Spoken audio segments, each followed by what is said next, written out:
السلام علیکم ورحمت الله وبرکاته. د نیو پښتو قدرمنو او محترمو مینوالو په دې هیله چې ښه سئ او پر صحت برابر سئ. نن به انشاءالله په یوې خوندورې ویډیو سره چې یوه ګرمه موضوع ده او نن سبا سره ډېره برابره او عیاره موضوع ده سره خبرې کوو. زموږ د نننۍ موضوع دا ده چې د واټساپ په پالیسۍ به خبرې کوو. د دې تر څنګ چې یو نوی اپلیکیشن د ترکیې هېواد څخه جوړ شوی دی چې د واټساپ څخه ډېر غوره او بهترینه دی. په هغې به خبرې کوو. په دې کې به اکاونټ جوړو. د دې تر څنګ د واټساپ په پالیسیو به خبره کوو او د دې پوښتنې ځواب به وړاندې کوو چې ولې واټساپ خپله پالیسي بدله کړه. نو تر هر څه وړاندې که تاسو زموږ په چینل باندې نوي یاستئ او مخکې مې نه وي سبسکرایب کړی، په دې هیله چې زموږ چینل سره سبسکرایب کړئ او ویډیو هم درسره لایک کړئ. نو لومړی راځو دغه ترکیې هېواد لخوا چې یو نوی اپلیکیشن جوړ شوی دی چې دا اوس ما انسټال کړه ومې که ډېر غوره او بهترین اپلیکیشن دی. دا له واټساپ څخه څو چنده بهتره دی. نو په دې به هم خبرې کوو. لومړی به راشو تاسو ته چې دا اپلیکیشن څنګه ترلاسه کړو. د دې لپاره به تاسو راشئ پلی سټور ته. پلی سټور ته چې کله راغلی دلته په سرچ کې ولیکئ BI ګوګل پلی سټور ته چې راغلی وبخئ BIP دغه لومړی چې دی په همدې به تاسو کلیک کړئ. دا چې کلیک کړه دغه اپلیکیشن دی. دا به را انسټال کړئ. ما تیار انسټال کړی دی. نو زه به دا تاسو ته اوپن کړم.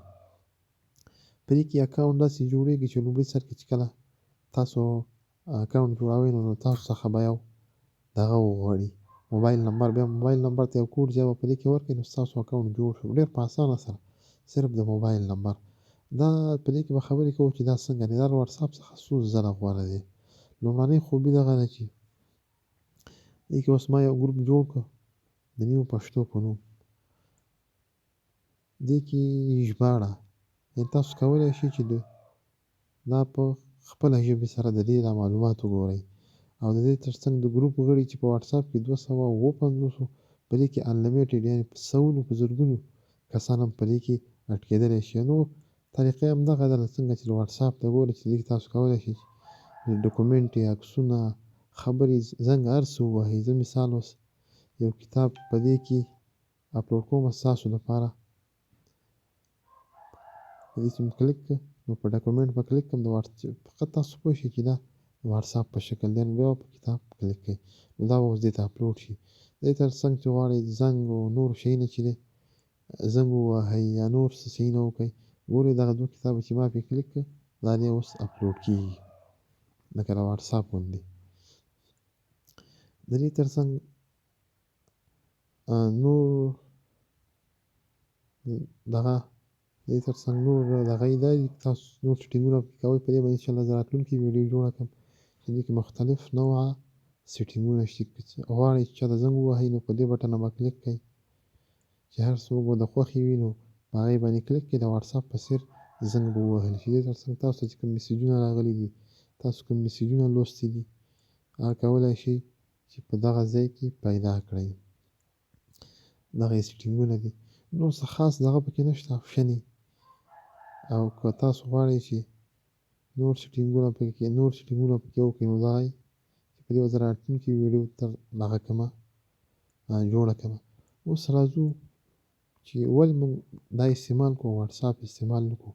وروڼو یو خبره خو دا ده چې واټساپ چې نوې پالیسي رامنځته کړې له هغې څخه موږ ټول خبر یو چې واټساپ ته دا ځان ته اجازه ورکړې ده چې زموږ د موبایل مهمه او خوندوره ډیټا یعنې هغه مهمه او کومه چې ډېر ارزښت لري هغه ترلاسه کوي چې کولی شي زموږ د زنګونو زموږ د موبایل د ډیټا د عکسونو او نور ډېر معلومات ترلاسه کړي چې دا کولی شي موږ مسلمانان یو باید چې د دې کار مخنیوی وکړو. چې دې کار مخنیوی نه کېږي نو موږ باید دا استعمال کړو. دې کې 2 وجې دي. یو دا چې دا محفوظ دی او بل دا چې دا ترکیې یعنې اسلامي هېواد جوړ کړی دی.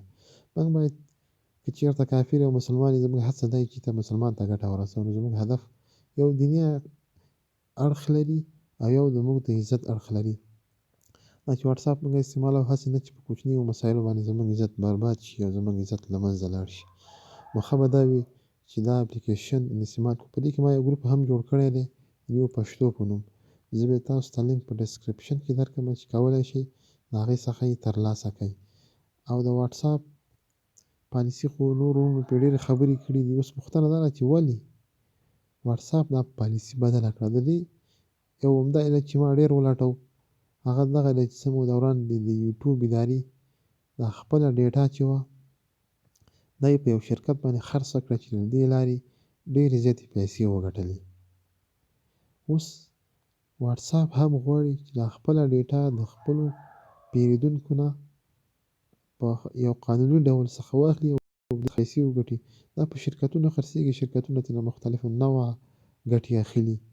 نو ما چې ډېره هڅه وکړه همدغه وه چې دا یوټیوب واتساپ غواړي چې د یوټیوب په څېر دا خپله ډیټا په یو شرکت خرڅه کړي چې د دې لارې په میلیونونو ډالر ګټه ترلاسه کوي.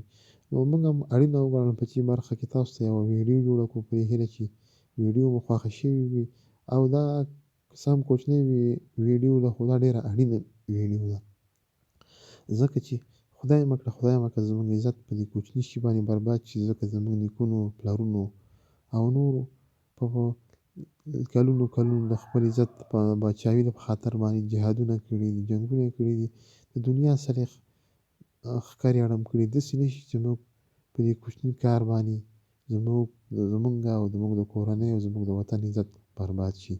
نو زموږ نننۍ ویډیو همدومره وه. که چېرته زموږ په چینل باندې نوي یاستئ نو زموږ چینل هم سره سبسکرایب کړئ او که ویډیو لایک کوئ هم بده به نه وي. نو تر بلې ویډیو چې له یوې خوندورې ویډیو سره به تاسو سره شو، تر هغې ویډیو د خدای په امان.